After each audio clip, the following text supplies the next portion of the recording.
നമസ്കാരം. എൻ്റെ പേര് Vinu. I am from doctor APJ nursing academy, Kerala, Trivandrum. ഇന്ന് നമ്മൾ കേരള PSCയുടെ ടെലിഗ്രാം ചാനലിൽ കഴിഞ്ഞ 30 വർഷത്തെ ക്വസ്റ്റ്യൻസ് ഞങ്ങൾ ഡിസ്കഷൻ ചെയ്തു വരികയാണ്. അപ്പോൾ ഇത് എട്ടാമത്തെ ഡിസ്കഷൻ സീരീസ് ആണ്. അപ്പോൾ നമ്മൾ 2014 നടന്ന DHS NCAയിൽ നടന്ന ഒരു DHS എക്സാം ഉണ്ട്. അതിൻ്റെ ക്വസ്റ്റ്യൻ ആണ്. ക്വസ്റ്റ്യൻ നമ്പർ 71 മുതൽ 100 വരെയാണ് നമ്മൾ ഇന്നിവിടെ എക്സ്പ്ലെയിൻ ചെയ്യുന്നത്. കഴിഞ്ഞ ക്ലാസ്സിൽ 40 മുതൽ 70 വരെയുള്ള ക്വസ്റ്റ്യൻസ് എക്സ്പ്ലെയിൻ ചെയ്തു. അപ്പോൾ നമുക്ക് നേരെ ക്വസ്റ്റ്യൻ ഡിസ്കഷനിലേക്ക് പോകാം. Moving to first question. Activities done by the people are repeated by a patient. It is called echolalia, hyperactivity, compulsion, echopraxia. ക്വസ്റ്റ്യനിൽ റിപ്പീറ്റഡ് ആക്ടിവിറ്റി ചെയ്താൽ അതിനെ എന്താണ് വിളിക്കുന്നത് എന്നാണ് ക്വസ്റ്റ്യൻ വന്നേക്കുന്നത്. അപ്പൊ അതിന്റെ കറക്റ്റ് ആൻസർ എക്കോപ്രാക്സിയ ആണ്. റിപ്പീറ്റഡ് ആക്ടിവിറ്റി നമ്മൾ പ്രാക്ടീസ് ചെയ്യുന്നു. റിപ്പീറ്റഡ് ആയിട്ടുള്ള സ്പീച്ചിനെ നമ്മൾ എക്കോലാലി എന്നാണ് വിളിക്കുന്നത്. ഹൈപ്പർ ആക്ടിവിറ്റി എന്ന് പറഞ്ഞാൽ പ്രത്യേകിച്ചൊന്നുമില്ല, ഇൻക്രീസ്ഡ് മൂവ്മെന്റ് അല്ലെങ്കിൽ impulsive action and shorter attention span and easily distracted ബിഹേവിയേഴ്സിനൊക്കെയാണ് നമ്മൾ ഹൈപ്പർ ആക്ടിവിറ്റീസ് എന്ന് പറയുന്നത്.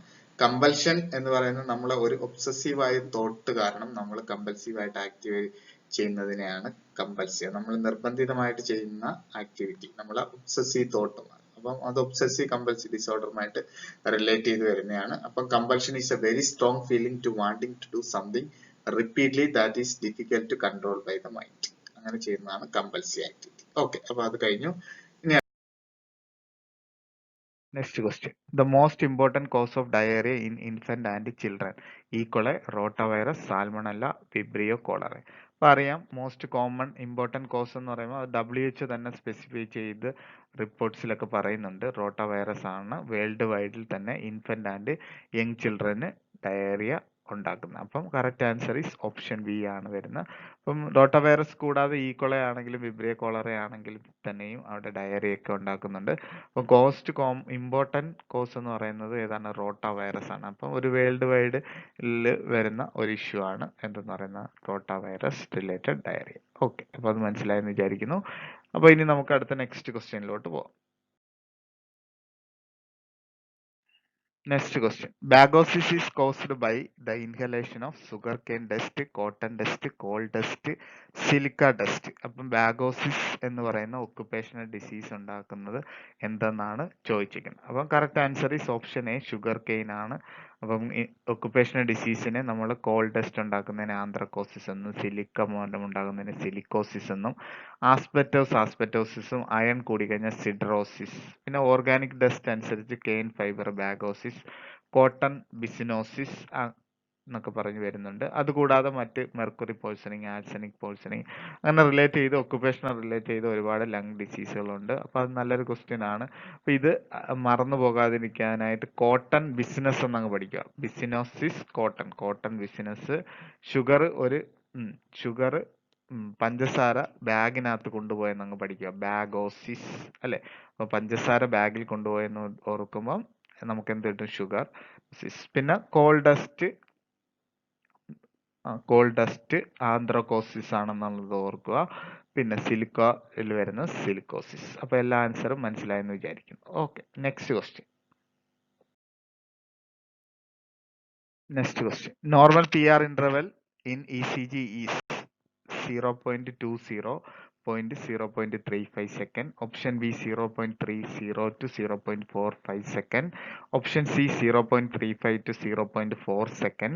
Option D 0.12 to 0.20 seconds. Normal PR interval അറിയാം എല്ലാവർക്കും, ഓപ്ഷൻ ഡി ആയിരിക്കും കറക്റ്റ് ആൻസർ, 0.01 to 0.20. അപ്പോൾ ഒരു നോർമൽ ECG എടുത്തു കഴിഞ്ഞാൽ അതിനകത്ത് PR ഇന്റർവെല്ലുണ്ട്, ST ഇന്റർവെല്ലുണ്ട്, TP ഇന്റർവെല്ലുണ്ട്, QT ഇന്റർവെല്ലുണ്ട്, അതുപോലെ തന്നെ RR ഇന്റർവെല്ലുണ്ട്. അപ്പം ഫസ്റ്റ് അപ്വേർഡ് വേവ് ആണ് P വേവ്, പിന്നെ വരുന്നത് QRS കോംപ്ലക്സ് ആണ്. അതുപോലെ തന്നെ സെക്കൻഡ് അപ്വേർഡ് വേവ് R വേവും, ഡിഫ്ലക്റ്റഡ് ആയിട്ട് വരുന്ന Q വേവ്, പിന്നെ ഒരു J വേവ് പോലെ വരുന്നുണ്ട്, പിന്നെ ഒരു T വേവ്, S വേവ് ഉണ്ട്, J വേവ് ഉണ്ട്, T വേവ് ഉണ്ട്, U വേവ് ഉണ്ട്. അങ്ങനെയൊക്കെ നമുക്ക് ഇതിനെ ഡിവൈഡ് ചെയ്യാം ECGയിൽ. ബിഗിനിങ് ഓഫ് P വേവ് തൊട്ട് ബിഗിനിങ് ഓഫ് Q വേവ് വരെ നമുക്ക് PR ഇന്റർവെൽ എടുക്കാം, അല്ലെങ്കിൽ ബിഗിനിങ് ഓഫ് R വേവ് വരെ നമുക്ക് PR ഇന്റർവെൽ എടുക്കാം. J പോയിന്റ് മുതൽ T wave end of T wave വരെ നമുക്ക് ST സെഗ്മെന്റ് എടുക്കാം. അതുപോലെ തന്നെ 2 ആർ വേവിന് ഇടയ്ക്ക് RR ഇന്റർവെൽ എടുക്കാം. പിന്നെ അതുപോലെ തന്നെ TP ഇന്റർവെൽ, QT ഇന്റർവെൽ ഇങ്ങനെയൊക്കെ പറഞ്ഞ് വരുന്നുണ്ട്. അപ്പം ഇതിന്റെ എല്ലാം നോർമൽ വാല്യൂസ് ഉണ്ട്. അപ്പോൾ mainly heart rate normal 60 to 100 beat range heart rate ഒരു ECGയിൽ പ്ലോട്ട് ചെയ്യുമ്പോൾ അതിൽ PR ഇന്റർവെൽ 0.1 to 0.2 സെക്കൻഡ് ആണ് PR ഇന്റർവെൽ. QRS കോംപ്ലക്സ് 0.12-നെക്കാട്ടി കുറവായിരിക്കും. അതായത് 0.06 to 0.10 സെക്കൻഡ് ആയിരിക്കും വരുന്നത്. ഇനി ST സെഗ്മെന്റ് വരുന്നത് 0.08 സെക്കൻഡ് ആണ്. അപ്പോൾ ഇതൊക്കെ നോർമൽ വാല്യൂസ് ഒക്കെ സ്ഥിരം ചോദിക്കുന്ന ക്വസ്റ്റ്യൻ ആണ് ECG. ഓക്കെ, അപ്പോൾ മനസ്സിലായെന്ന് വിചാരിക്കുന്നു. നമ്മൾ ഇനി അടുത്ത നെക്സ്റ്റ് ക്വസ്റ്റ്യനിലോട്ട് പോകും. Antidote to warfarin. വാർഫാറിന്റെ ആന്റിഡോട്ട് എന്നാണ് ചോദ്യം. ഹെപ്പാരിൻ ആണോ, വൈറ്റമിൻ കെ ആണോ, വൈറ്റമിൻ B12 ആണോ, അയൺ ആണോ? സിമ്പിൾ ക്വസ്റ്റ്യൻ ആണ് അല്ലേ. വാർഫാറിന്റെ ആന്റിഡോട്ട് ഈസ് വൈറ്റമിൻ കെ, എല്ലാവർക്കും അറിയാം. അതുപോലെ തന്നെ ഹെപ്പാരിന്റെ പോട്രാമിൻ സൾഫേറ്റ് ആണ്. വൈറ്റമിൻ B12 സൈനോകോബാൾവിൻ, മെത്തോട്രക്സേറ്റിന്റെ ഒക്കെ ആന്റിഡോട്ട് ആയിട്ട് വരും.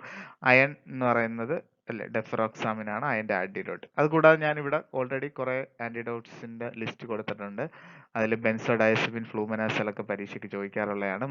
അതിന്റെ ഫ്ലൂംപെനാസൽ, മഗ്നീഷ്യം സൾഫേറ്റിന്റെ calcium gluconate, opioid naloxone, digoxin, digibind, aspirin very important ആണ്, സോഡ ബൈകാർബണേറ്റ് കേട്ടോ, sodium bicarbonate.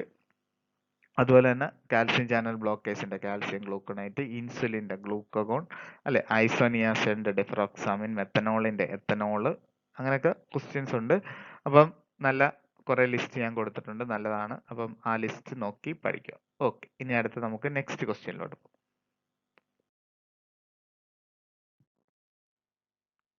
What is the normal CSF pressure when the individual is lying on his side? അപ്പം lying on his side എന്ന് പറയുമ്പോൾ mainly CSF tapping ഒക്കെ ചെയ്യുമ്പോഴാണ് ഉള്ള pressure നോക്കുമ്പോൾ കിട്ടുന്ന വാല്യൂ ആണ് ക്വസ്റ്റ്യനിൽ വേണ്ടുന്നത്. അപ്പോൾ option 15 centimetre of water, 10 centimetre of water, 20 centimetre of water, 10 centimetre of water, 25 centimetre of water. അപ്പോൾ അവിടെ കറക്റ്റ് ആൻസർ ഓപ്ഷൻ സി ആണ് correct answer. 10 centimetre of water ആണ്. അപ്പം നോർമലി ICP എന്ന് പറയുന്നത് is the pressure exerted by the fluid, mainly CSF and blood inside the skull and brain tissue എടുക്കുമ്പോഴാണ് ICP generate ആവുന്നത്. അപ്പം അതിനൊരു നോർമൽ വാല്യൂ ഉണ്ട്. 7 to 15 mmHg വരെ സുപ്പൈൻ ആയിട്ട് വരുമ്പോൾ അത്രയും വരും. ഇനി ലൈങ്ങിൽ വരുമ്പോൾ 10 mm of Hg ഒക്കെയാണ് ലൈങ്ങിൽ നോർമൽ വരുന്നത് കേട്ടോ. അപ്പോൾ 8 to 15 mg നോർമൽ പറയുന്നുണ്ട്. അപ്പം നോർമൽ വാല്യൂസ് ഒക്കെ അങ്ങോട്ട് ചേഞ്ച് വരും. നമ്മൾ എപ്പോഴും അപ്രോപ്രിയേറ്റ് ആയിട്ടുള്ള വാല്യൂസ് ആണ് സെലക്ട് ചെയ്യേണ്ടത്. അപ്പോൾ ഇവിടെ തന്നിരിക്കുന്ന വാല്യൂ വാട്ടറിലാണ് തന്നേക്കുന്നത്. അപ്പം അവിടെ അറിഞ്ഞിരിക്കേണ്ടത് 10 to 80 സെന്റിമീറ്റർ ഓഫ് വാട്ടറിലാണ് വരുന്നത്. 100 to 180 mm of water is equal to എന്ന് പറയുന്നത് എത്രയാണ്? 10 to 18 centimetre of water. mm ഓഫ് വാട്ടറും സെന്റിമീറ്റർ ഓഫ് വാട്ടറും തമ്മിൽ തിരിഞ്ഞു പോകരുത്. അങ്ങനെ തിരിഞ്ഞു കഴിഞ്ഞ് കുറെ പേർക്ക് കൺഫ്യൂഷൻ ക്വസ്റ്റ്യൻസിൽ അങ്ങനെ മാർക്ക് നഷ്ടപ്പെടാറുണ്ട്. അപ്പോൾ ശ്രദ്ധിക്കണം, HG-യിലാണോ യൂണിറ്റിൽ പറഞ്ഞേക്കുന്നത്, mm ഓഫ് വാട്ടർ ആണോ സെന്റിമീറ്റർ ഓഫ് വാട്ടർ ആണോ? mm ഓഫ് വാട്ടർ നമ്മൾ സെന്റിമീറ്റർ ആക്കാൻ 100 കൊണ്ട് ഭാഗിച്ചാൽ മതി അല്ലേ. അപ്പം 10 to 18 സെന്റിമീറ്റർ വാട്ടർ ആണ് അവിടെ correct answer. Okay, question. Immunization of DPT should be administered by intradermal, intramuscular, subcutaneous, intravenous. എല്ലാവർക്കും അറിയാം DPT കുട്ടികൾക്കാണ് എടുക്കുന്നത്, മെയിൻലി ഇൻട്രാമസ്കുലർ അല്ലെ, വാസ്റ്റസ് ലാറ്ററാലിസ് ഇഞ്ചക്ഷൻ ആണ് മെയിൻലി സൈറ്റ് സെലക്ട് ചെയ്യുന്നത്. അപ്പോൾ DPIM ഇഞ്ചക്ഷൻ എടുക്കേണ്ടതാണ്. 0.5 ml 4 ഡിവൈഡഡ് ഡോസ് ഒക്കെ ആയിട്ടാണ് അത് കൊടുക്കുന്നത്. അപ്പം DPT വരും. അപ്പോൾ അത് ബൂസ്റ്റർ വാക്സിൻ വരുന്നുണ്ട് അല്ലെ, 1-2 ബൂസ്റ്റർ വരുന്നുണ്ട്, ഇനിഷ്യൽ വാക്സിനിൽ വരുന്നുണ്ട്. അപ്പം അഡീഷണൽ ആയിട്ട് DT എന്ന് പറഞ്ഞ് എവറി 10 ഇയേഴ്സും അഡീഷണൽ ഡോസ് പറയുന്നുണ്ട്. അപ്പം അതൊക്കെ നമുക്ക് വാക്സിൻ്റെ ക്ലാസ്സിൽ കൂടുതൽ ഡീറ്റെയിൽ ആയിട്ട് പഠിക്കാം. അപ്പം DPT അറിഞ്ഞിരിക്കേണ്ടത് കുട്ടികളിലാണ് DPT വാക്സിൻ എടുക്കുന്നത്. ഇൻട്രാമസ്കുലാർ ആണ്, വാസ്റ്റസ് ലാറ്ററാലിസ് ആണ്. അതിൽ വാസ്റ്റസ് ലാറ്ററാലിസ് തിരഞ്ഞെടുക്കാൻ കാരണം കുട്ടികളിൽ വാസ്റ്റസ് ലാറ്ററാലിസ് മസിൽ ആയിരിക്കും. DPT ഒക്കെ ബർത്ത് കഴിഞ്ഞ് 1 month അതുപോലെ തന്നെ 3 മന്ത്സ് 6 മന്തിലൊക്കെ DPT ഡോസ് വരുന്നുണ്ട്. അപ്പം അപ്പോഴത്തേക്ക് ഈ മസിലൊന്നും ഡെവലപ്ഡ് അല്ല. അത് കാരണം ഗ്ലൂട്ടിയൽ മസിലൊന്നും കൊടുക്കാൻ പറ്റത്തില്ല. ഗ്ലൂട്ടിയൽ മസിലൊക്കെ മൈൽ സ്റ്റോൺ ഒക്കെ അച്ചീവ് ചെയ്ത് കുട്ടി വാക്കിങ്ങിൻ്റെ ഒക്കെ ടൈം ആകുമ്പോൾ മാത്രമേ എന്ത് ചെയ്യത്തുള്ളൂ, അത് ഫുള്ളി കംപ്ലീറ്റ്ലി ഡെവലപ്പ് ആവത്തുള്ളൂ. ഓക്കെ, അപ്പോൾ നമുക്കിവിടെ കറക്റ്റ് ആൻസർ ഓപ്ഷൻ ബി ആണ്, ഇൻട്രാമസ്കുലർ. ഓക്കെ, അപ്പോൾ അത് കഴിഞ്ഞു. ഇനി അടുത്ത next question. Which among the following drug is used in the treatment of alcohol dependence? Disulfiram, lithium, carbamazepine, verambil. അപ്പം അറിയാം, എല്ലാവർക്കും അറിയാം, ഡൈസൾഫുരാൻ ആണ് ആൽക്കഹോളിൻ അല്ലെ ക്രോണിക് ആയിട്ട് ആൽക്കഹോളിക് ഉള്ള ഒരാൾക്കും അതുപോലെ തന്നെ ആൽക്കഹോൾ ഡിപ്പെൻഡൻസും ആയിട്ടൊക്കെ ഉള്ള പേഷ്യൻസിന് നമ്മൾ ആൽക്കഹോൾ വിഡ്രോവലിന് വേണ്ടി ഉപയോഗിക്കുന്ന ബിഹേവിയർ തെറാപ്പി അല്ലെ, അതിനകത്ത് ഒരു സബ് ക്ലാസിഫിക്കേഷൻ ആണ് aversion therapy.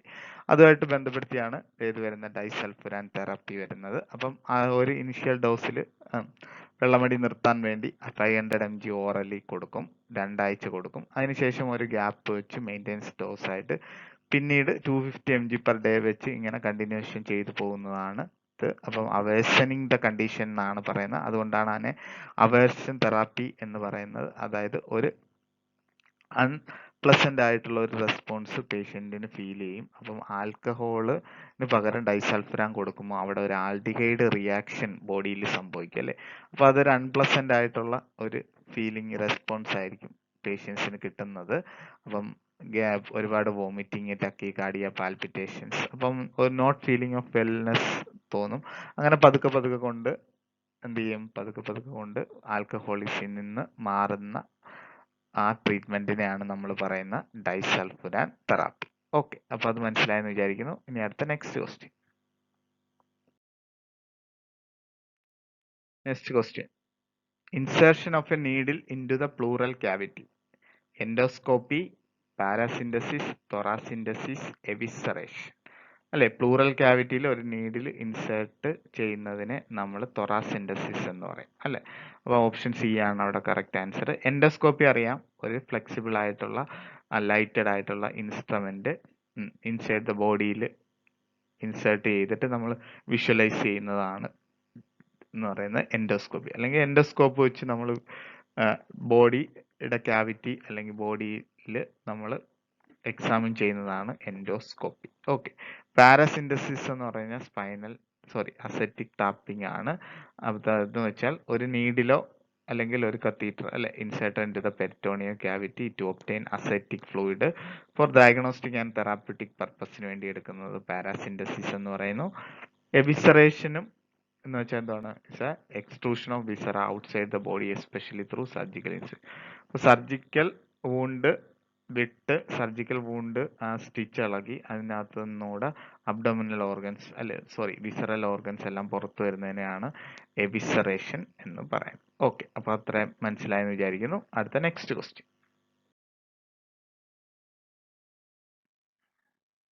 Lack of oxygen in the bloodstream. Option A, apnea. Option B, cyanosis. Option C, anoxia. Option D, anoxemia. Lack of oxygen in the blood സ്ട്രീമിൽ നമുക്ക് anoxemia ആണ് വരുന്നത്.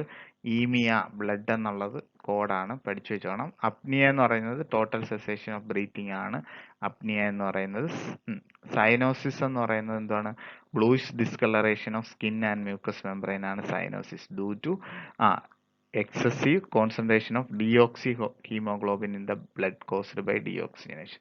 അപ്പോൾ oxygen ഇല്ലാത്ത ഹീമോഗ്ലോബിൻസ് വരുമ്പോഴാണ് അവിടെ എന്തുണ്ടാകുന്ന, ഓക്സിജൻ ഇല്ലാത്ത ഹീമോഗ്ലോബിന്റെ അളവ് കൂടുമ്പോഴാണ് സൈനോസിസ് വരുന്നത്. അതായത് bluish discoloration of skin and mucous membrane. അപ്പോൾ മെയിൻലി അനീമിയയിലൊക്കെയാണ് അത് മെയിനായിട്ട് സൈനോസിസ് വരുന്നത്. അല്ലാതെ കണ്ടീഷൻസ് ഒക്കെ ഉണ്ട്, സെൻട്രൽ സൈനോസിസ്, പെരിഫറൽ സൈനോസിസ് എന്നൊക്കെ പഠിക്കാനുണ്ട്. അപ്പോൾ ഇനി അനോക്സിയ എന്ന് പറയുന്ന ആബ്സെൻസ് ഓഫ് ഓക്സിജൻ അല്ലെങ്കിൽ നിയർ ആബ്സെൻസ് ഓഫ് ഓക്സിജൻ പറയുന്നതിനെയാണ് നമ്മൾ അനോക്സിയ അല്ലെ, ഓക്സിജൻ ഇല്ലാത്ത അവസ്ഥയാണ് അനോക്സിയ. ഓക്കെ, അപ്പോൾ അത്ര കഴിഞ്ഞു. ഇനി അടുത്ത next question. Fracture occurs at the distal end of the fibula. Colles fracture, oblique fracture, spiral fracture, fourth fracture. അപ്പം അറിയാം, സിമ്പിൾ ആയിട്ട് അറിയാം, ഓപ്ഷൻ ഡി ആണ് അവിടെ കറക്റ്റ് ആൻസർ. അപ്പം കോളിസ് ഫ്രാക്ചർ അറിഞ്ഞിരിക്കണം, ഡിസ്റ്റൽ എൻഡ് ഓഫ് റേഡിയസ് അല്ലെ, അതായത് മെയിൻലി ഫോറാം വരുന്ന ഫ്രാക്ചർ ആണ്, ഡ്രിസ്റ്റിൽ വരുന്ന ഫ്രാക്ചർ ആണ് കോളിസ് ഫ്രാക്ചർ. ഒബ്ലിക് ഫ്രാക്ചർ എന്ന് പറയുന്ന ഒരു ഒബ്ലിക്ലി ബോൺ ബ്രേക്ക് ആവുന്നതാണ്, അതായത് ഒബ്ലിക് ലൈനിൽ ബോൺ ബ്രേക്ക് ആവുന്നതിന് നമുക്ക് ഒബ്ലിക് ഫ്രാക്ചർ എന്ന് വിളിക്കാം.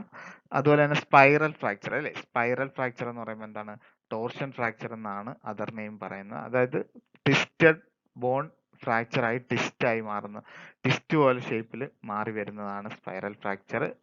പിന്നെ പോർട്സ് ഫ്രാക്ചർ ഇപ്പം പറഞ്ഞ പോലെ ക്വസ്റ്റ്യൻ തന്നെ ഉണ്ട്, occurs at the distal end of the fibula അല്ല, ലെഗിൽ വരുന്ന ഫ്രാക്ചർ പോർട്ട് ഫ്രാക്ചറും, ആമിൽ വരുന്ന ഫോറാമിൽ വരുന്ന ഡിസ്റ്റൽ എൻഡ് ഓഫ് റേഡിയസിൽ വരുന്ന ഫ്രാക്ചർ കോളിസ് ഫ്രാക്ചറും. ഓക്കെ, നല്ലൊരു ക്വസ്റ്റ്യൻ ആയിരുന്നു, മനസ്സിലായെന്ന് വിചാരിക്കുന്നു. നെക്സ്റ്റ് ക്വസ്റ്റ്യനിലോട്ട് പോകുന്നു.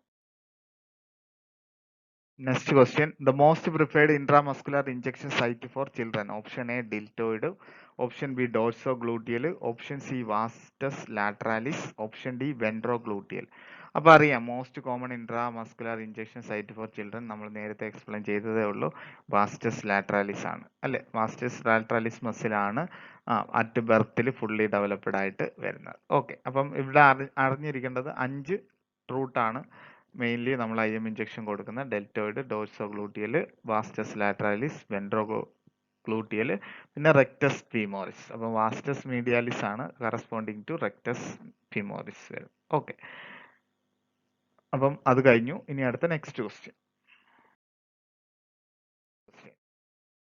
Characteristic hormone of the placenta. Placenta hormone ഏതെന്നാണ് question. Oestrogen, chorionic gonadotropin, corticotropin, oxytocin അല്ലെ. അപ്പം അറിഞ്ഞിരിക്കണം, പ്ലാസെന്റ ഏകദേശം 7 ഹോർമോൺസോളം സെക്രീറ്റ് ചെയ്യുന്നുണ്ട്. അപ്പം ഇവിടെ correct answer option B gonadotropin അല്ലെ, ഹ്യൂമൻ കോറിയോണിക് ഗൊണാഡോട്രോപ്പിൻ HCG ആണ്. അപ്പം പ്ലാസെന്റൽ പ്രൊജസ്ട്രോൺ ഉണ്ട്, പ്ലാസെന്റൽ ഈസ്ട്രജൻ അല്ലെ, placental oestrogen by foetus, adrenal gland and placenta രണ്ടും സെക്രീറ്റ് ചെയ്യുന്നുണ്ട് പ്ലാസെന്റൽ ഈസ്ട്രജൻ. അതുപോലെ തന്നെ ഹ്യൂമൻ പ്ലാസെന്റൽ ലാക്ടജൻ എന്ന് പറഞ്ഞൊരു ഹോർമോൺ ഉണ്ട്, ബ്രസ്റ്റ് ഡെവലപ്മെന്റ് ലിപ്പോലൈസിസ് ആണ് ഫംഗ്ഷൻ വരുന്നത്. പിന്നെ ഹ്യൂമൻ കോറിയോണിക് ഗൊണാഡോട്രോപ്പിൻ HCG ഒരുപാട് ഫംഗ്ഷൻസ് വരുന്നുണ്ട് HCGക്ക്. അപ്പം ബീറ്റ HCG ഉണ്ട്, ആൽഫ HCG ഉണ്ട്. അപ്പോൾ സ്പെസിഫിക് ആയിട്ട് ബീറ്റ HCG ആണ്. ആൽഫ എന്ന് പറയുന്നത് നോൺ സ്പെസിഫിക് ആയിട്ട് FSHും TSHനൊക്കെ സമാനമായിട്ടുള്ള ഹോർമോൺ.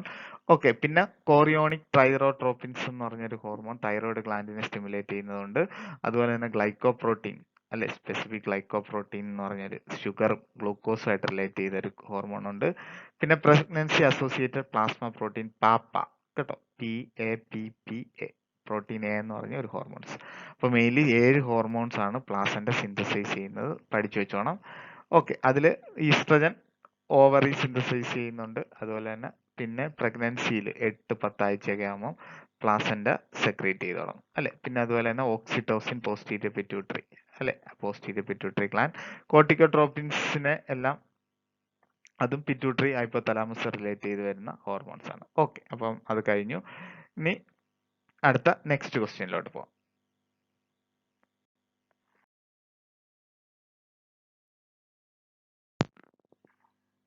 പോസിറ്റീവ് ചോസെക്സ് and Trosse sign are the clinical indication of rickets Addison disease. Option C tetany, option D Cushing syndrome അല്ലെ. അപ്പോൾ എല്ലാവർക്കും അറിയാം, ചോസേസ് ആൻഡ് ട്രോസേസ് സൈൻ ആർ ഹൈപ്പോകാൽസീമിയാണ്. ഹൈപ്പോകാൽസീമിയ അസോസിയേറ്റ് ചെയ്ത് ടെറ്റനി ആണ് അവിടെ ക്ലിനിക്കൽ സയൻസ് ഒക്കെ ആയിട്ട് വരുന്നത്. അപ്പം അറിയാം ഓപ്ഷൻ സി ആണ് അവിടെ കറക്റ്റ് ആൻസർ. അപ്പോൾ ഹൈപ്പോകാൽസീമിയയുടെ മെയിൻ മാനിഫെസ്റ്റേഷൻ എന്ന് പറയുന്നത് വീക്ക്നെസ് ആൻഡ് ടെറ്റനി, അതുപോലെ തന്നെ പോസിറ്റീവ് ട്രോസേസ് ആൻഡ് ചോസേക് സൈൻ. അപ്പോൾ ട്രോസേസ് സൈന് പ്രത്യേകിച്ചൊന്നുമില്ല, BP കഫ് എടുത്ത് നമ്മൾ പേഷ്യൻസിന്റെ കയ്യിൽ ഇൻഫ്ലേറ്റ് ചെയ്ത് വെക്കുമ്പം ഒരു കാർപ്പോപീഡൽ സ്പാസം ഫീൽ ചെയ്യുന്നതാണ് ട്രോസേസ് സൈന്. അതുപോലെ തന്നെ ചോസേസ് സൈൻ എന്ന് പറയുമ്പോൾ ഫേഷ്യൽ മസിൽ അല്ലെ, ഫേഷ്യൽ മസിൽ ചീക്കിൽ നമ്മൾ സ്ട്രീക്ക് ചെയ്യുമ്പോൾ അവിടെ ഒരു ലിപ്പിന്റെ ഒരു ടിച്ചിങ് ഉണ്ടാവുന്നതാണ് എന്ന് പറയുന്ന ചോസ്റ്റേക് സൈൻ ഓക്കെ. ഇനി അതുകൂടാതെ laryngeal stridor, dysphagia, tingling around the mouth എല്ലാ സിംറ്റംസും വരുന്നത് ഹൈപ്പോകാൽസിമിയയിലാണ്. ഇനി ബാക്കിയുള്ളതും കൂടെ അറിഞ്ഞിരിക്കണം. റിക്കറ്റ്സ് വൈറ്റമിൻ ഡിയുടെ ഡെഫിഷ്യൻസി ആണ്. ബോൺസ് സോഫ്റ്റനിങ് ആൻഡ് കാൽസിഫിക്കേഷൻ ഒക്കെയാണ് അതിന്റെ ഫീച്ചേഴ്സ്. അപ്പം ബോലെക്സ് അല്ലെ, ബോലെക്ക്, ജനുവാരം, ജനുവൽഗം ഒക്കെ ഇതുമായിട്ട് റിലേറ്റ് ചെയ്താണ് പഠിക്കേണ്ടത്. ഇനി അഡിസൺസ് ഡിസീസ് അറിയാം. അഡിസൺസ് എന്ന് പറയുന്ന അവിടെ ഡെഫിഷ്യൻസി അല്ലെ, chronic deficiency of adrenal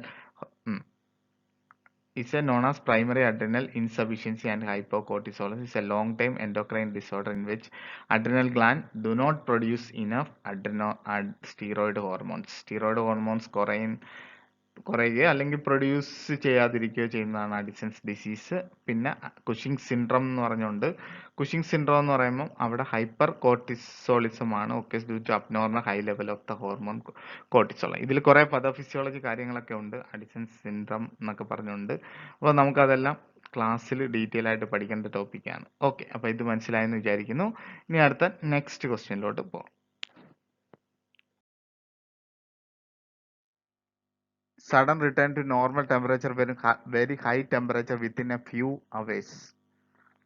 Crisis, lysis, remittent fever, continuous fever. അപ്പം നല്ല ഹൈ ടെമ്പറേച്ചർ ആയിരുന്ന ഒരു ഫീവർ പെട്ടെന്ന് നോർമൽ ആയിട്ട് വന്നാൽ എന്താണെന്നാണ് ചോദ്യം അല്ലെ. അവിടെ ഓപ്ഷൻ എ ആണ് ക്രൈസിസ് അല്ലെ, പെട്ടെന്ന് കുറഞ്ഞു വരുന്ന ക്രൈസിസ്. ഇനി അത് പതുക്കെ പതുക്കെ സിക്സാക് മാനറിലാണ് കുറഞ്ഞു വരുന്നതെങ്കിൽ ലൈസിസ് എന്ന് പറയാം. ഇനി കണ്ടിന്യൂസ് ഫീവർ ആണെന്നുണ്ടെങ്കിൽ നമുക്ക് എന്തെന്ന് പറയാം, remittent. Continuous more than 2 degree fever ഉണ്ടെങ്കിൽ നമുക്ക് അതിനെ റെമിറ്റന്റ് എന്ന് പറയാം അല്ലെ. അതുപോലെ തന്നെ അടുത്ത കണ്ടിന്യൂസ് ഫീവർ എന്ന് പറയുന്നത് കോൺസ്റ്റന്റ് ഫീവർ ആണ്. അതെന്ന് വെച്ചാൽ ഒരിക്കലും നോട്ട് മോർ ദാൻ 2 ഡിഗ്രി വരത്തില്ല. അപ്പൊ ഫീവറിന്റെ ഒരു ക്ലാസിഫിക്കേഷൻ സിസ്റ്റം നാൻസി ടെക്സ്റ്റ് ബുക്കിലുണ്ട്. പക്ഷെ അത് സിമ്പിൾ ആയിട്ട് അങ്ങ് പഠിക്കാവുന്നേ ഉള്ളൂ. സഡൻ ആയിട്ട് ടെമ്പറേച്ചർ റൈസ് ചെയ്യുന്നതിനെ നമ്മൾ ഓൺസെറ്റ് അല്ലെങ്കിൽ ഇൻവേഷൻ ഓഫ് ഫീവർ എന്ന് പറയും. ഇനി ഫീവർ പെട്ടെന്ന് റൈസ് ചെയ്തിട്ട് പിന്നെ കണ്ടിന്യൂസിനായിട്ട് പോകുന്നത് ഫസ്റ്റീകം എന്നും, പെട്ടെന്ന് റിട്ടേൺ ടു നോർമലിനെ നമ്മൾ ഡിക്ലൈൻ എന്നും അല്ലെ, എലിവേറ്റ് റിട്ടേൺ നോർമലിലോട്ട് വരുന്നതിനെ ഡിക്ലൈൻ എന്നും, അത് സഡൻ ആയിട്ട് റിട്ടേൺ വരുവാണെങ്കിൽ ക്രൈസിസ് എന്നും, റിട്ടേൺ വരുന്ന കൂട്ടത്തിൽ സിംറ്റംസ് ഇംപ്രൂവ് ചെയ്യുകയാണെങ്കിൽ അതിന് ട്രൂ ക്രൈസിസ് എന്നും, സിംറ്റംസ് ഒരിക്കലും ഇംപ്രൂവ് ചെയ്യുന്നില്ല എന്നുണ്ടെങ്കിൽ അതിനെ ഫോൾസ് ക്രൈസിസ് എന്നും പറയാം. ഇനി ഗ്രാജുവൽ ആയിട്ടാണ് പതുക്കെ കുറഞ്ഞ് കൂടി അങ്ങനെ നോർമലിൽ എത്തുന്നതാണെങ്കിൽ അതിനെ ലൈസിസ് എന്ന് പറയാം. കോൺസ്റ്റന്റ് ഫീവർ എന്ന് പറഞ്ഞു കഴിഞ്ഞാൽ ഒരിക്കലും not more than 2 degree elevation വരത്തില്ല, പക്ഷെ കണ്ടിന്യൂസ് ആയിട്ട് ഫീവർ വരും. അത് constant or continuous fever. Remittent fever എന്ന് പറഞ്ഞാൽ മോർ ദാൻ 2 ഡിഗ്രി ഫീവർ വരുന്നതാണ് റെമിറ്റന്റ് ഫീവർ. ഇനി ഇന്റർമിറ്റന്റ് ഫീവർ എന്ന് പറയുമ്പോൾ ഒരു normal sub normal level of fever ആണ്. അതായത് evening more temperature than morning ആണ്. അത് തിരിച്ചിടുന്നത് ഇൻവേഴ്സ് ഫീവർ. മോർ ദാൻ മോർണിംഗിൽ കൂടുതലും ഈവനിങ് കുറവും. ഹെക്റ്റിക് എന്ന് പറയുമ്പോൾ difference between high temperature and low temperature is very high വരുന്നതാണ് ഹെക്റ്റിക് എന്ന് അല്ലെങ്കിൽ സ്വിങ്ങിങ് എന്ന് പറയുന്നത്. ഇനി റിലാപ്സിങ് ഫീവർ എന്ന് പറയുന്നത് ചെറിയൊരു brief febrile periods of followed by 1 to 2 days normal temperature. ഇപ്പോൾ ഇറഗുലർ ടെമ്പറേച്ചർ, റൈഗർ എന്ന് പറഞ്ഞാൽ ചിൽസ് വിത്ത് ഫീവർ. അങ്ങനെ സ്പീഡി പറഞ്ഞ് ഇതങ്ങ് പഠിക്കണം. അപ്പോൾ ഇത് പഠിച്ചു കഴിഞ്ഞാൽ 1 മാർക്ക് കിട്ടും. മിക്ക ക്വസ്റ്റ്യൻസ് പേപ്പറിലും ഫീവറിന്റെ ക്വസ്റ്റ്യൻ ഉണ്ട്. ഓക്കെ, അപ്പോൾ അത് മനസ്സിലായെന്ന് വിചാരിക്കുന്നു. Next question. Which of the following symptom is most commonly associated with vitamin C deficiency? Photophobia, bleeding gum, muscular hypoxia, conjunctival cirrhosis. അപ്പം അറിയാം ഇതിൽ കറക്റ്റ് ആൻസർ ബ്ലീഡിങ് ഗംസ് വരുന്ന വൈറ്റമിൻ സി സ്കർവിയോട് കൂടിയാണ്. ഓക്കെ, ഫോട്ടോഫോബിയ ചില ലൈറ്റ് ഒക്കെ കാണുമ്പോൾ പേടി വരുന്നതാണ്. മെയിൻലി ചില ഡ്രഗ്സിന്റെ ഒക്കെ സൈഡ് എഫക്റ്റ് ആയിട്ടൊക്കെ വരും. പിന്നെ മസ്കുലർ ഹൈപ്പോക്സിയ എന്ന് പറയുന്നത് മെയിൻലി കാർഡിയാക് ഡിസീസ് ഒക്കെ വരുമ്പോൾ അഞ്ചൈനയിലൊക്കെയാണ് മസ്കുലർ ഹൈപ്പോക്സി വരുന്നത്. കൺജന്റൈന സിറോസിസ് അല്ലെ, കൺജന്റൈവൽ സിറോസിസ് വൈറ്റമിൻ എ ഡെഫിഷ്യൻസി ആയിട്ടാണ് റിലേറ്റ് ചെയ്ത് വരുന്നത്. ഇനി ഇതിലറിയാം വൈറ്റമിൻ സിയിൽ ഒരുപാട് പ്രോബ്ലംസ് വരും. വൈറ്റമിൻ സി ഹെമറേജ് ഉണ്ടാവാൻ, അതുപോലെ epistaxis, hair loss, hair follicle loss വരും. പിന്നെ ഇൻഫന്റൈൽ സ്കർവി എന്ന് പറഞ്ഞ് പെയിൻഫുൾ ആയിട്ടുള്ള limb enlargement of costochondral junctions enlargement, അങ്ങനെയുള്ള കാര്യങ്ങളൊക്കെ വരും. പിന്നെ സ്കർവിയിൽ അറിഞ്ഞിരിക്കേണ്ടത് ഗം ബ്ലീഡിംഗ് ആണ്. അതുപോലെ തന്നെ ഗം എപ്പോഴും തന്നെ ബ്രൈറ്റ് റെഡ് സൊള്ളനായിട്ടുള്ള ടങ് അപ്പിയറൻസും ഏതിൽ വരും, സ്കർവിയിൽ വരുന്നുണ്ട്. അതുപോലെ തന്നെ ടിപ്പിക്കൽ ആയിട്ട് ഒരു ബ്രീത്തും പറയുന്നുണ്ട്. അതിനെ നമ്മൾ ഫെറ്റീഡ് ബ്രീത്ത് എന്നാണ് പറയുന്നത്, അല്ലെങ്കിൽ ഫ്യൂസോസ്പൈറോകീറ്റൽ സ്റ്റോമറ്റൈറ്റിസ്, അങ്ങനെ ഒരു ഓപ്ഷൻ വരുന്നത് വൈറ്റമിൻ സി. അപ്പം ഇതിന്റെ ഡോസ് എന്ന് പറയുന്നത് 250 mg ആണ്. നമുക്ക് വൈറ്റമിൻ സി ഒരുപാട് ഇതുണ്ട് അല്ലെ, മെയിൻലി വൂണ്ട് ഹീൽ ചെയ്യാൻ നമ്മൾ വൈറ്റമിൻ സി ആണ് യൂസ് ചെയ്യുന്നത്. അതുപോലെ തന്നെ ട്യൂബർക്കുലോസിസ് പേഷ്യൻസിന് ആന്റി ട്യൂബർക്കുലർ ഡ്രഗിന്റെ കൂടെ വൈറ്റമിൻ സി ആഡ് ചെയ്യുന്നുണ്ട്. അതുപോലെ തന്നെ ബാക്ടീരിയൽ ഇൻഫെക്ഷനിൽ ഒരു അഡ്ജുവന്റ് ആയിട്ടും എന്ത് യൂസ് ചെയ്യുന്നുണ്ട്? വൈറ്റമിൻ സി യൂസ് ചെയ്യുന്നുണ്ട്. ഇനി വൈറ്റമിൻ സി കൂടിക്കഴിഞ്ഞാൽ ഡയേറിയ, അതുപോലെ തന്നെ അയൺ ഓവർലോഡ്, അങ്ങനെയൊക്കെയുള്ള പ്രശ്നങ്ങൾ വരും അല്ലേ? അതിന്റെ അർത്ഥം വൈറ്റമിൻ സി ആണ് അയൺ അബ്സോർപ്ഷനെ ഹെൽപ്പ് ചെയ്യുന്നത്. അപ്പോൾ ഇത്രയും കാര്യങ്ങളാണ് അതിനെപ്പറ്റി പറയാനുള്ളത്. ഇനി അടുത്ത next, which among the malaria parasite is responsible for cerebral malaria? Plasmodium vivax, Plasmodium ovale, Plasmodium falciparum, Plasmodium picortare. Okay, അപ്പം അറിയാം ഇത് cerebral malaria is related to option C Plasmodium falciparum അല്ലെ. അപ്പം അറിയാം ഫാൽസിപ്പാരം സെറിബ്രൽ മലേറിയ, അതുപോലെ തന്നെ black water fever അല്ലെങ്കിൽ haemolytic anaemia, jaundice, hypoglycaemia, അങ്ങനെ ഒരുപാട് കോംപ്ലിക്കേഷൻസ് വരുന്ന ഡേഞ്ചർ ആയിട്ടുള്ള മലേറിയ സ്പീഷീസ് ആണ് പ്ലാസ്മോഡിയം ഫാൽസിപ്പാരം. വൈവാക്സ് ആണ് ലിവർ പ്രോബ്ലംസ് ഉണ്ടാക്കുന്നത്, ലിവർ ഹൈപ്നോസോയിറ്റ്സ് ആയിട്ട് റിവൽ പ്രോബ്ലം ആണ് വൈവാക്സ് ഉണ്ടാക്കുന്നത്. ഇനി പ്ലാസ്മോഡിയം മലേറിയ സ്പീഷീസ് ആണ് നെഫ്രോട്ടിക് സിൻഡ്രോംസ് ഉണ്ടാക്കുന്നത്. പ്ലാസ്മോഡിയം ഓവേറ്റ് അല്ലെങ്കിൽ കോട്രൈനൊക്കെ അതും ലിവർ ഡിസീസ് ആണ് മെയിൻലി അതുമായിട്ട് റിലേറ്റ് ചെയ്ത് വരുന്നത്. ഓക്കെ, അപ്പൊ അത് മനസ്സിലായെന്ന് വിചാരിക്കുന്നു. ഇനി അടുത്ത question, one of the major cos of left side heart failure is septal defect, congenital heart disease, pulmonary valve stenosis, hyper tension. അപ്പൊ അറിയാം mainly left side heart failure hyper tension ആണ് മെയിൻ കോസ്. അതായത് hyper tension congestive cardiac failure ഉണ്ടാക്കും കേട്ടോ. അപ്പം ഇനി septal ഡിഫക്റ്റും pulmonary valve സ്റ്റീനോസും ഒക്കെ right heart side failure ആണ് റിസ്ക് വരുന്ന. കൺജനൈറ്റൽ ഹാർട്ട് ഡിസീസും അതുപോലെ തന്നെ അതും സൈനോട്ടിക് എസൈനോട്ടിക് എന്നൊക്കെ പറഞ്ഞ് പീഡിയാട്രിക്സിൽ വരുന്നതാണ് കൺജനൈറ്റൽ ഹാർട്ട് ഡിസീസ്. ഓക്കെ, അപ്പോൾ അത്രേ ഉള്ളൂ. Is a major left side of heart failure. Correct answer is option D, hypertension അല്ലെ. അപ്പൊ common cause of heart failure നമുക്ക് എടുത്തു കഴിഞ്ഞാൽ കൊറോണറി ആർട്ടറി ഡിസീസും കാർഡിയാക് മയോപ്പതി ആണ് വരുന്നത്. അപ്പം coronary artery disease leading to atherosclerosis and 60% of patients with heart failure and ischaemia ആണ് അതിൽ വരുന്ന. പിന്നെ cardiomyopathy is a chronic and progressive ആണ്.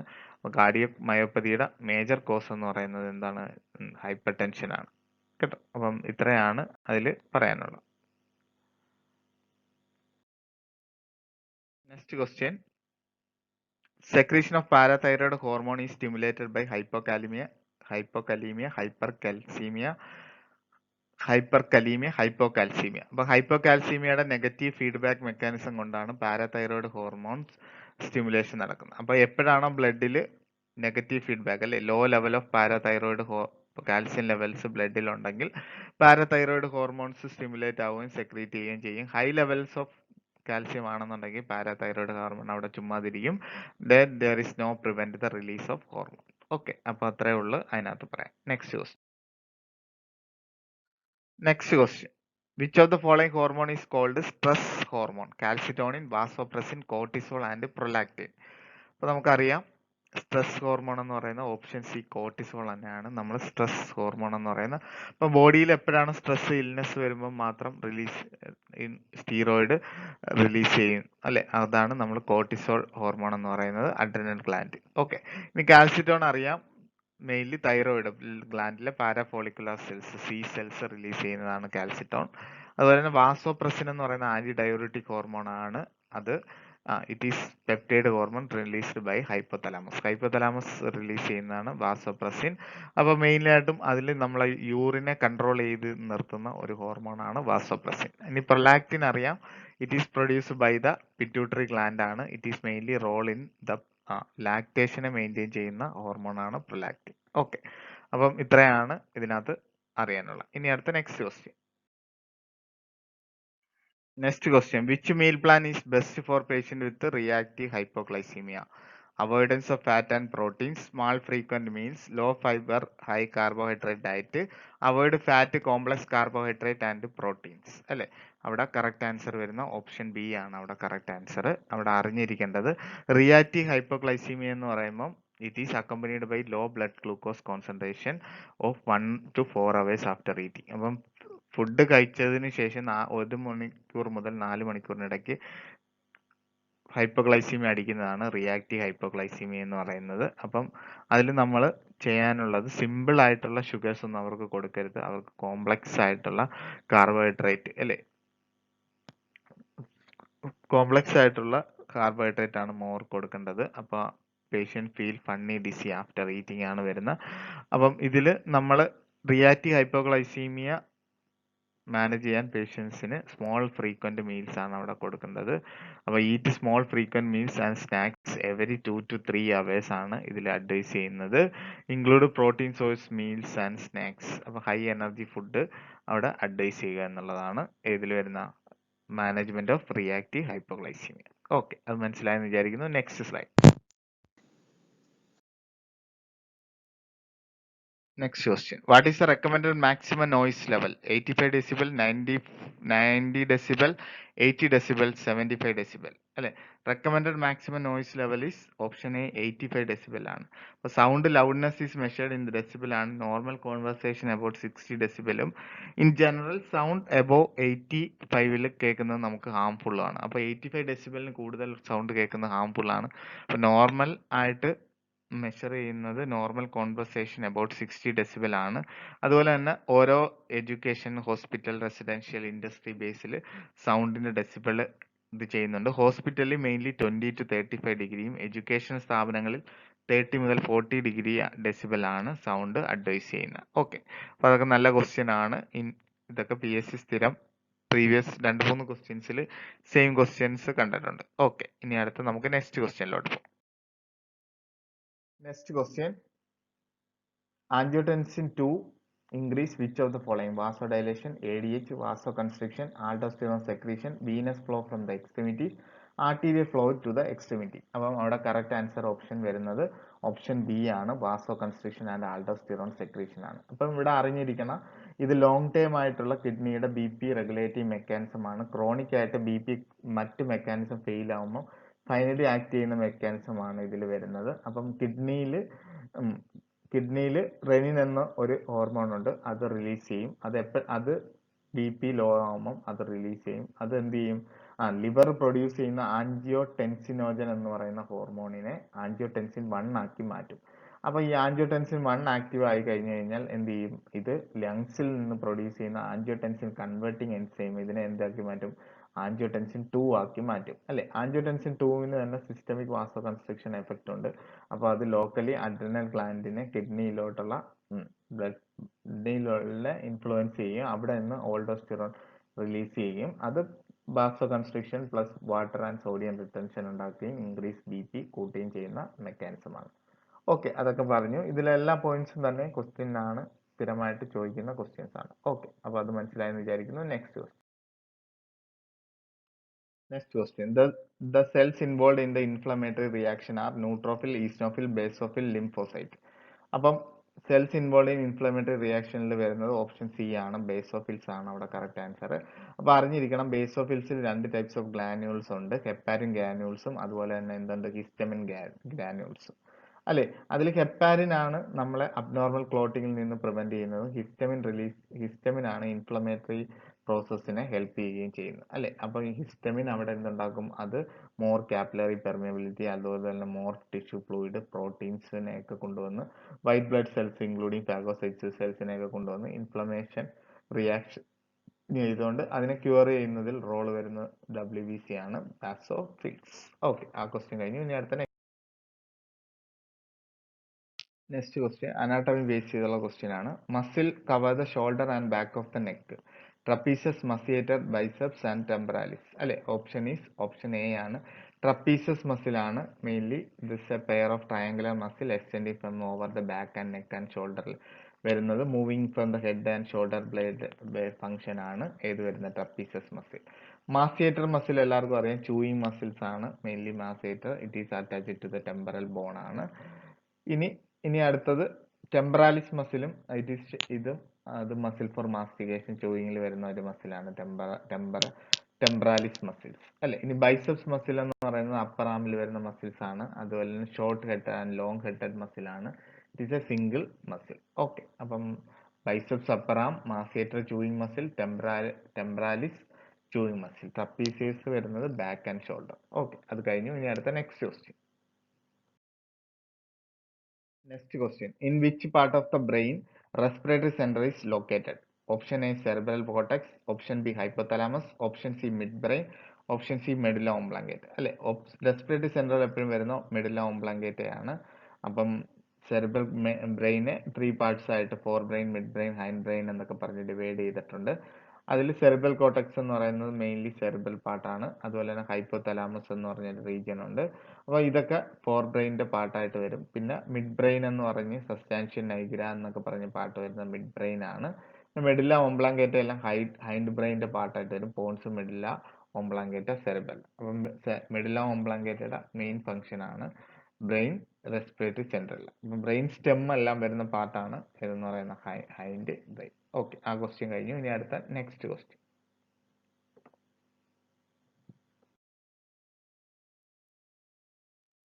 Next question. What is the common complication of varicocele? Phimosis, erectile dysfunction, infertility, cancer. അവിടെ അറിയാം option infertility ആണ് അവിടെ correct answer. അപ്പൊ നമ്മൾ അറിഞ്ഞിരിക്കേണ്ടത് വെരിക്കോസീൽ വരുമ്പോൾ അവിടെ സ്ക്രോട്ടത്തിനകത്ത് ഫ്ലൂയിഡ് കളക്ഷൻ ആണ് വരുന്നത്. അപ്പൊ സ്ക്രോട്ടൽ ടെമ്പറേച്ചർ ഓട്ടോമാറ്റിക്കലി ചേഞ്ച് ആവും. അപ്പൊ ലോ ടെമ്പറേച്ചർ വേണം സ്ക്രോട്ടത്തിൽ സ്പെർമാറ്റോജെനിസിസ് എന്നുള്ള പ്രോസസ്സ് നടക്കാൻ. അപ്പോൾ സ്പെർമാറ്റോജെനിസിസ് അവിടെ നടക്കത്തില്ല. പേഷ്യൻസ് കോമൺലി ഗോയിങ് ഫോർ എന്താണ് ഇൻഫെർട്ടിലിറ്റി എന്നുള്ള കണ്ടീഷനിലോട്ട് പോകും. അപ്പൊ അത് മനസ്സിലായെന്ന് വിചാരിക്കുന്നു. Next question. Next question. Which among the following condition comes under cyanotic heart disease? Ventricular septal defect, atrial septal defect, tetralogy of Fallot, patent ductus arteriosus. അപ്പോൾ cyanotic heart ഡിസീസിൽ വരുന്ന option C ആണ് tetralogy of ഫാലറ്റ്. അപ്പോൾ നമുക്ക് cyanotic heart disease എന്നും എസൈനോട്ടിക് heart disease എന്നും പീഡിയാട്രിക്കൽ congenital heart ഡിസീസിനെ നമുക്ക് divide ചെയ്യാം. അപ്പൊ 5T ആണ് സൈനോട്ടിക് ഹാർട്ട് ഡിസീസ് പഠിക്കാനുള്ള കോഡ്. 5Ts എന്നുള്ള ഓർത്തിരിക്കുക. അപ്പൊ 5T വരുന്നത് ടങ്കസ് ആർട്ടീരിയോസ്. അപ്പൊ vessels join to make one ആവുന്നതാണ് ടങ്കസ് ആർട്ടീരിയോസ് എന്ന് പറയുന്ന ട്രാൻസ്പോസിഷൻ ഓഫ് ഗ്രേറ്റ് വെസൽ. രണ്ട് ആർട്ടറീസ് തമ്മിൽ അങ്ങോട്ട് മാറിപ്പോകുന്നതാണ് എന്തെന്ന് പറയുന്നത് transposition of great vessels. Tricuspid atresia വരുന്നത് മെയിൻലി ട്രൈകസ്പിഡ് വോൾവിനെ വരുന്നത്. ടെട്രോളജി ഓഫ് ഫാലറ്റിൽ 4 ഡിഫക്റ്റ് ആണ് അതിനകത്ത് വരുന്നത്. പിന്നെ total anomalies of pulmonary vascular return എന്ന് പറയുന്നത് അത് 5 ലെറ്റർ വെച്ചിട്ടാണ് നമ്മൾ അതിനെ ഡിനോട്ട് ചെയ്യുന്നത്. അപ്പം TAPVR. അപ്പം 5T വിത്ത് 1 to 5 മെനോണിമിക്സ് വെച്ച് നിങ്ങൾ പഠിക്കണം. അപ്പം ടങ്കസ് ആർട്ടീരിയോസ് എന്ന് പറയുമ്പോൾ vessels join to make one ആണ്. Transposition of great vessel 2 major vessels തിരിയുന്നത്. ട്രൈകസ്പിഡ് അട്രീഷ്യ എന്ന് പറയുന്നത് ട്രൈകസ്പിഡ് വാൾവിനെ അഫക്ട് ചെയ്യുന്ന. ടെട്രോളജി ഓഫ് ഫാലറ്റിൽ 4 ഡിഫക്റ്റ് ആണ് ഉണ്ടാവുന്നത്. ടോട്ടൽ അനോമലസിൽ 5 ലെറ്റർ. ഇനി അസൈനോട്ടിക് ഹാർട്ട് ഡിസീസിനെ നമുക്ക് atrial septal defect, ventricular septal defect, patent ductus arteriosus, coarctation of aorta. അങ്ങനെ നമുക്ക് അതും പഠിച്ചെടുക്കാം അല്ലെ. AVPC എന്നുള്ളത് ഓർത്താൽ മതി. Atrial ventricular septal defect, patent ductus arterial, കോയാൽട്ടേഷൻ of aorta. Okay, ഇവിടെ കറക്റ്റ് ആൻസർ ഓപ്ഷൻ സി ആണ് ടെട്രോളജി ഓഫ് ഫാലറ്റ്. ഓക്കെ, അപ്പം സൈനോട്ടിക് എല്ലാം T ചേർത്ത് വരും എന്നുള്ള കാര്യം ഓർത്തോണം. The most common sites for bleeding in children with hemophilia: joint, stomach, gum, nose. അപ്പോൾ ഓപ്ഷൻ എ. അപ്പം കൺജനൈറ്റൽ ആയിട്ടുള്ള ബ്ലീഡിംഗ് ഡിസോർഡർ ആണ് ഹീമോഫീലിയ എന്ന് പറയുന്നത്. അപ്പം ഇതിൽ മെയിൻ ആയിട്ടുള്ള ബ്ലീഡിംഗ് സൈറ്റ് എന്ന് പറയുന്നത് ജോയിന്റ്സ് ആണ്. ഹീം ആർത്രോസിസ് എന്നാണ് പറയുന്നത്. കൂടാതെ muscle, soft tissue, mouth, gum, haematuria ഒക്കെ വരുന്നുണ്ട്. ഇനി ലൈഫ് ത്രെട്ടനിങ് ആയിട്ട് സിംറ്റംസ് വരുമ്പോൾ സെൻട്രൽ നെർവസ് സിസ്റ്റം ബ്ലീഡിങ്ങും GI ബ്ലീഡിങ്ങും ത്രോട്ട്, സ്ട്രോമ അതിലൊക്കെയാണ് റിലേറ്റ് ചെയ്ത് വരുന്നത്. ഓക്കെ, അപ്പം main manifestation of bleeding of haemophilia starting ചെയ്യുന്നത് എന്താണ്? ജോയിന്റ് അല്ലെങ്കിൽ ഹീം ആർത്രോസിസ് എന്നാണ് വരുന്നത്. ഓക്കെ, അപ്പൊ അത് മനസ്സിലായെന്ന് വിചാരിക്കുന്നു. ഇനി അടുത്ത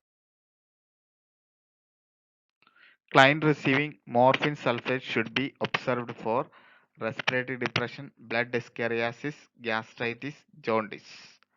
അപ്പം അവിടെ correct answer is option A ആണ്. റെസ്പിറേറ്ററി ഡിപ്രഷൻ ആണ് കറക്റ്റ് ആൻസർ വരുന്നത്. അപ്പം മോർഫിന്റെ സൈഡ് എഫക്റ്റ് അറിഞ്ഞിരിക്കണം. മോർഫിൻ എന്നുള്ള വേർഡ് അങ്ങ് എലാബറേറ്റ് ചെയ്താൽ മതി. M for miosis, out of its അല്ലെ സെഡേഷനിലോട്ട് പോകും. Respiratory depression. R for P for pneumonia, aspiration pneumonia ഒക്കെ ചാൻസ് ഉണ്ട്. പിന്നെ hypertension, infrequency, constipation, urinary retention ഒക്കെയാണ് വരുന്നത്. Nausea, emesis. അപ്പൊ ഇത്രയും കാര്യങ്ങളാണ് ഏതിൽ വരുന്ന ക്ലയന്റ് റിസീവിംഗ് മോർഫിൻ സൾഫേറ്റ് അറിഞ്ഞിരിക്കേണ്ട കാര്യങ്ങൾ അല്ലെ. Client receiving morphine sulphate should be observed for എന്താണ്? Option A morphine. ഓക്കെ, മനസ്സിലായെന്ന് വിചാരിക്കുന്നു. ഇനി അടുത്ത നെക്സ്റ്റ് ക്വസ്റ്റ്യൻ.